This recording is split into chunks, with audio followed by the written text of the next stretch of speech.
Hey everyone, today we're going to tackle a common type of algebra problem, solving linear inequalities. Here's the problem we'll be working through. Solve the inequality, 3 times the quantity x plus 1 is less than 5x minus 7. Okay, so when we solve an inequality, we're looking for all the possible values of x that make this statement true. It's a lot like solving a regular equation, but with one key difference we'll talk about later. Our first step is to simplify the left side by getting rid of the parentheses. We'll do this using the distributive property. We multiply the 3 by everything inside the parentheses, 3 times x and 3 times 1.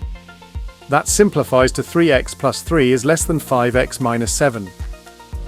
Now, we want to get all the terms with an x on one side. A pro tip, it's usually easiest to move the x term with the smaller coefficient. In this case, that's the 3x. This helps us avoid working with negative numbers. So, let's subtract 3x from both sides. On the left, the 3x terms cancel out, leaving us with just 3. On the right, 5x minus 3x is 2x. So now we have 3 is less than 2x minus 7. Great! Next, we need to gather all the constant numbers on the other side, away from the x. To get rid of the minus 7 on the right, we'll do the opposite and add 7 to both sides. 3 plus 7 gives us 10 on the left, and on the right, the 7's cancel out. Our inequality now looks much simpler. 10 is less than 2x. We're on the final step. To get x all by itself, we need to undo the multiplication by 2. So, we'll divide both sides by 2. 10 divided by 2 is 5. This leaves us with our solution. 5 is less than x. Now, 5 is less than x is the correct answer, but we usually like to write the variable on the left. If 5 is less than x, that's the exact same thing as saying x is greater than 5. Just flip the whole thing around.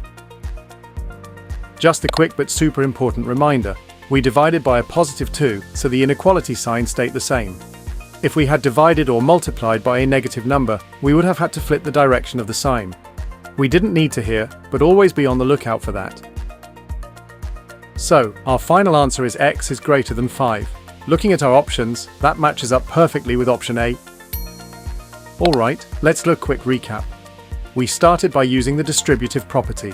Then, we collected the x terms on one side and the constant numbers on the other. Finally, we divided to isolate x and find our solution. Awesome work following along. Solving inequalities is a fundamental skill in algebra, and you're doing great. Keep practicing and you'll master it. See you next time.